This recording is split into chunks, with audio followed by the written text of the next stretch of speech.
everybody, and welcome to the channel. We're going to start today kind of following along with my typical day.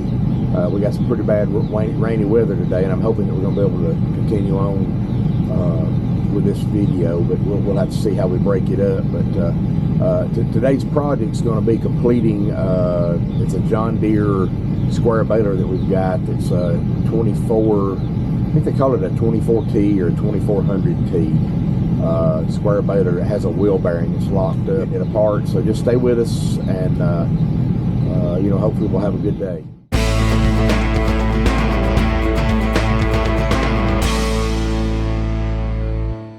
think all the tools I'm gonna need are right here, I believe.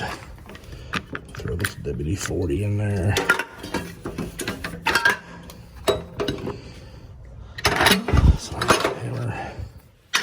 Pliers, fast grips. I think that's everything. Well, I better get. Oh, let me get.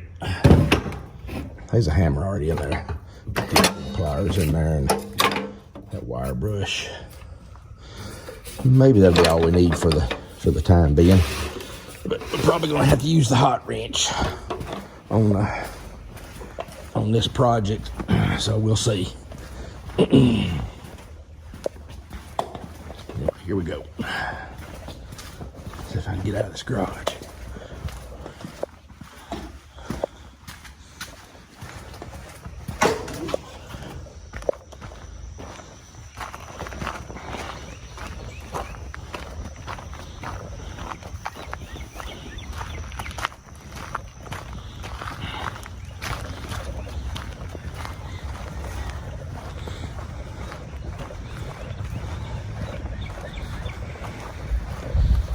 High grass, I always want to watch for snakes, because sometimes there's some down here.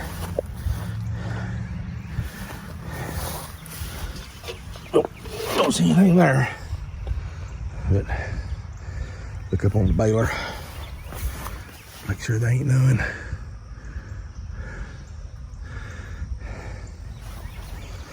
Looks pretty good. All right, we'll get started. I'm just starting this video, and I pulled the tire off on this baler. It's a, I can't even remember the number on this baler, like a 2700 John Deere or something like that.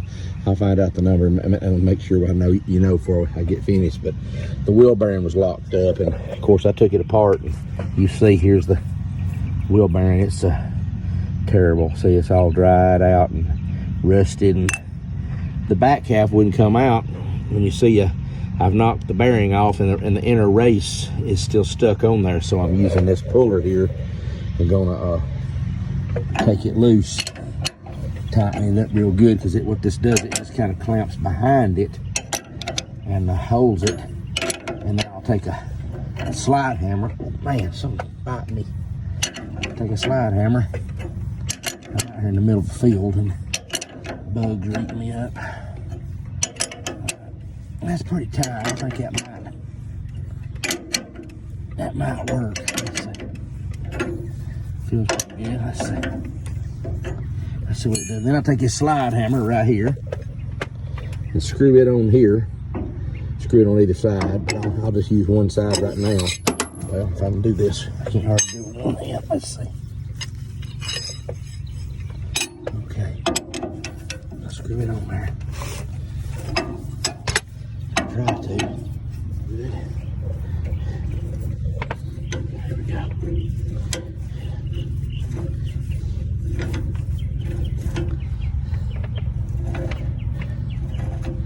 There's good many threads. Now I'm taking this, kind of slide it here, hopefully.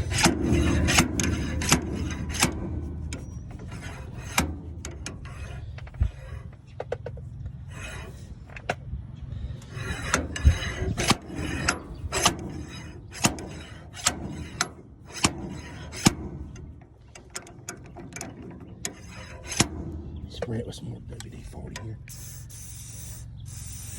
I think I'm gonna get some sandpaper, see if I can't clean that shaft right there. See, it's all corroded up. It should slide right off there. It shouldn't be on there tight.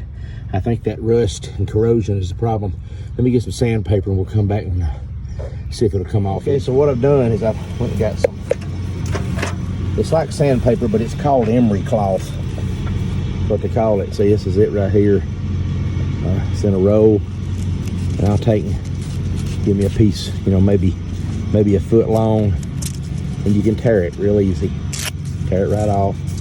And then the nice thing is you can also tear it down the middle. That's what I'm gonna do. Tear it right down the middle like that, see?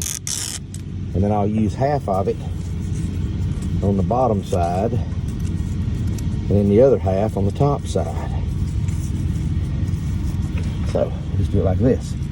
Just kind of put it across the bottom, and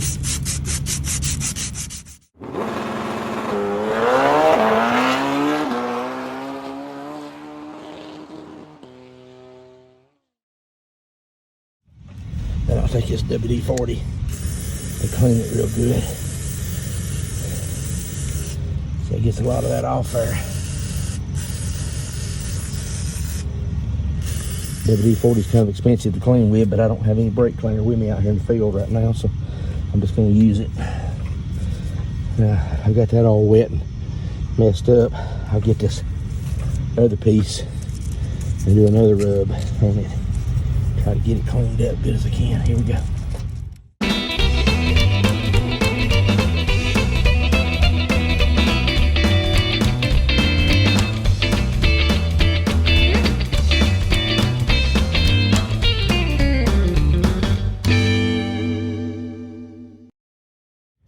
That's pretty clean there. Now let's see if the slide hammer will work.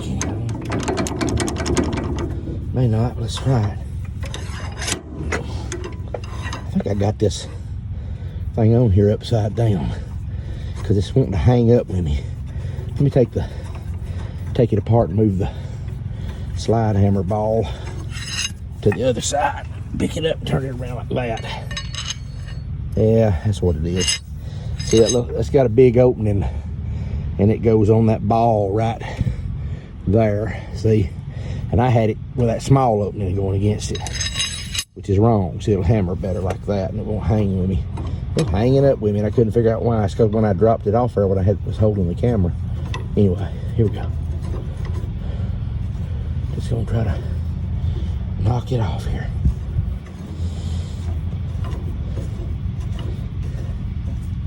Let me tighten this. Let me tighten this up a little more.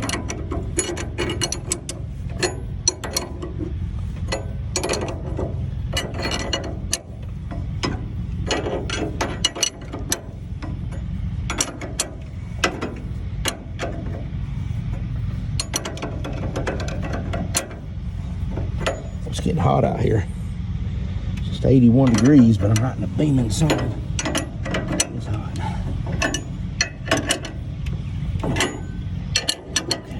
Okay, we're tied again. See how this does.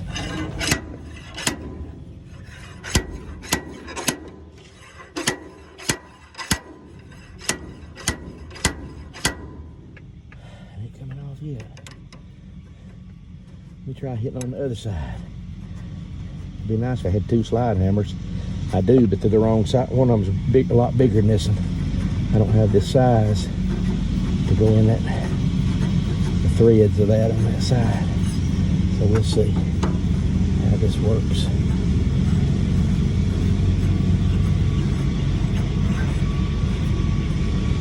By the way, this is an OTC slide hammer. It says made in USA. How about that? OTC, that's a company that makes a lot of specialty tools. That's pretty good. Okay, here we go.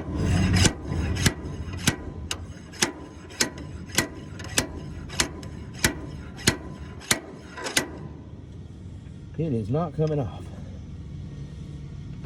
Y'all, I may have to go get the hot wrench. And you know what I mean to that. Oxyacetylene torch set. That's probably what I'm gonna have to do. It's wearing me out for nothing.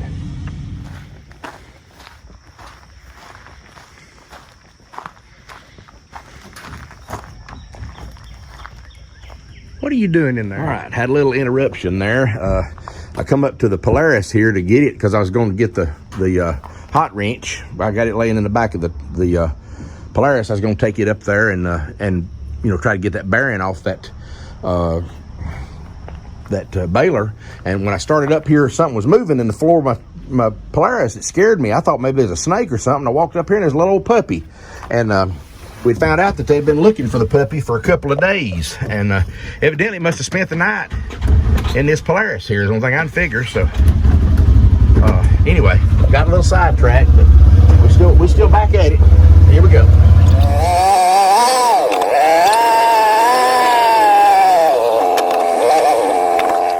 Okay, so I talked about having to get the hot wrench, so that's what we're gonna do. I'm still gonna rig this up just like I had it before with the slide hammer, and it ain't gonna come off just by slide hammering it, but it will come off, I think, if I heat it up with the hot wrench. I'm gonna heat this up till it's glowing. So here we go. Get the gas turned on.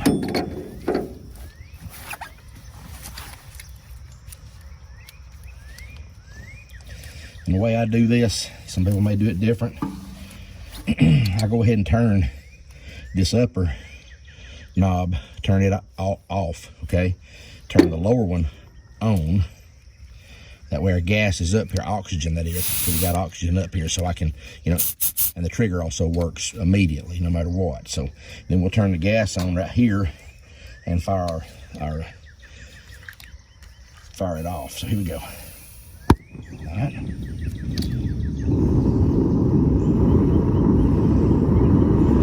And you may notice, probably a little close to my phone here, but what I'm gonna do is get this just a pretty good warm, not too warm, but see the little glue in the middle of the flame. I'm gonna keep turning until it draws all the way back in there and disappears. There it goes, all the way back to right there. I may not have it hot enough, but if I don't, I just turn the gas on a little more, and the worm comes, the tag comes out. Bring the tag back in. Okay? And we're gonna heat it up here. I'm gonna just get this glowing. I'm probably gonna end up with a fire right here because it's also got the seal on it. The seal is on there, but I can't get the seal off because it's on the back side of that race. So all I'm gonna do right now is just warm this race up real good and hot until she's glowing.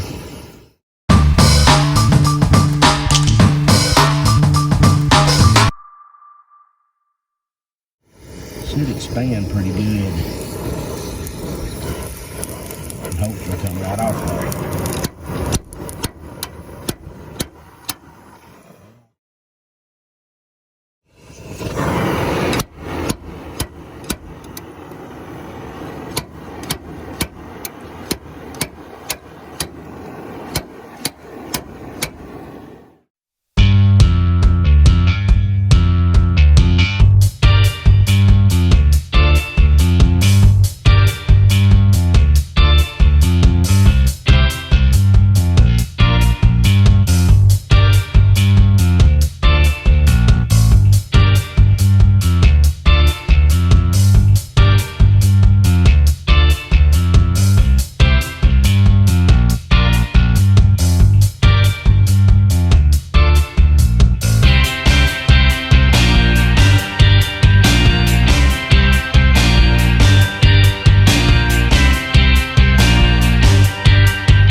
Through there now.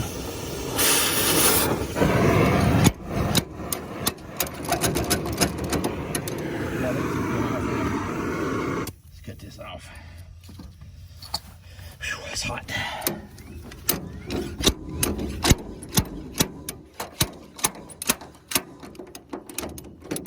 There it comes.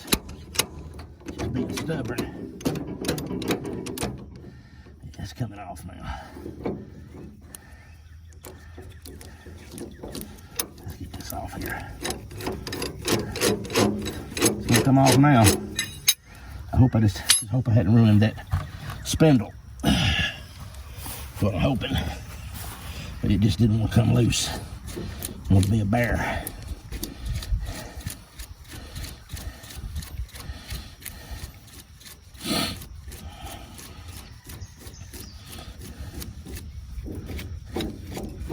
This thing here is already hot too. I didn't even heat it up. It's so hot I can't even hardly touch it. We'll see if I can get it kicked off here though and out of the way. All right, here we go. That thing's hot. Here's steaming. And now, if I've done it right, should be able to take and just knock it on off.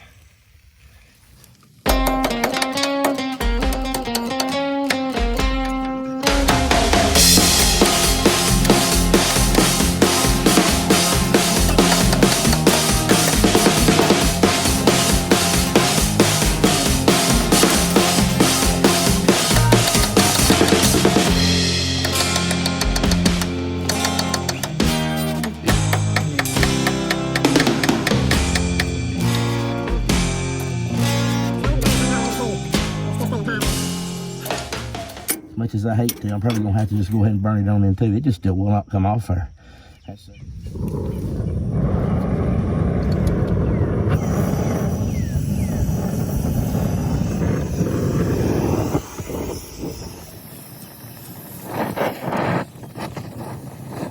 Shoot. Can you see what I'm doing now?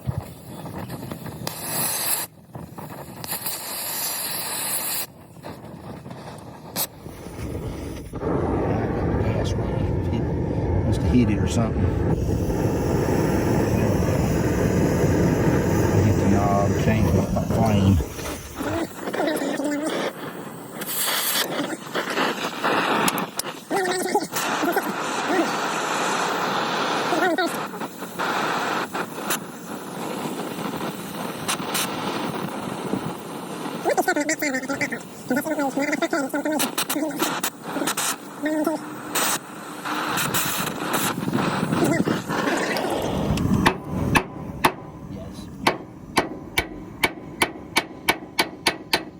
There we go. Got it. When it comes to using a torch, I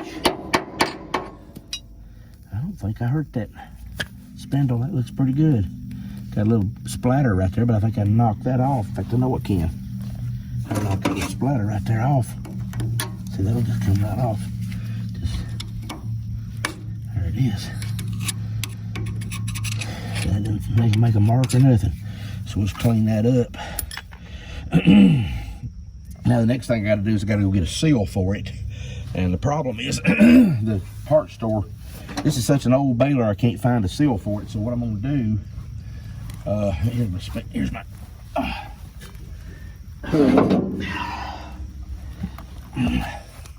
this is the hub assembly, and yeah, this is the underside. So what I'll do is I'll take my mic and I'll mic from here to here to get the outside diameter, or well, it's actually the inside diameter of this, but the outside diameter, the OD of the seal, and then the ID, inside diameter of the seal, will be the diameter of this right here. So I'll have to take my mic and measure it, and that's what I'll do right now. Take my dial calipers, or some people call it a vernier caliper, is what they call it. I'm gonna get them real dirty, but we'll see how this works out. I'm trying to do this up close so you can see, because first thing I do is I dial this thing down, make sure that I'm on 0, and I'm pretty close to 0 right there, okay? So we'll bring this out now, all the way out, until we get the inside measurement of this, right there. Okay, which comes to, and the way you measure this, if you can see it, there's 1 inch, 2 inch, 750 thousandths. Okay, 750, because right, let's see, right there would be 750. So that's 1 3/4 inches. 1 inch. No, I'm sorry, 2 inches, 750. 2 inches, 750, so 2 3/4 inches is the diameter of the outside of this, 2 3/4. So, and then we're gonna do the same thing. We can use the inside part of this mic. Let's double check our zero, make sure we're still on zero. We are. Now we'll come out and we'll just measure right across this, and it measures 1 inch 375 thousandths. So that's 1 3/4 inch. How about that? 2 3/4 inch to 1 3/4 inch. See my measurement here? We're going 1 inch to right there, the 1, and then it's, I'm sorry, 400. That's not, no, I'm sorry, that's not right. 475. 475. All right. So we got to go see the parts man now and get a seal, and I'll come back and clean this up.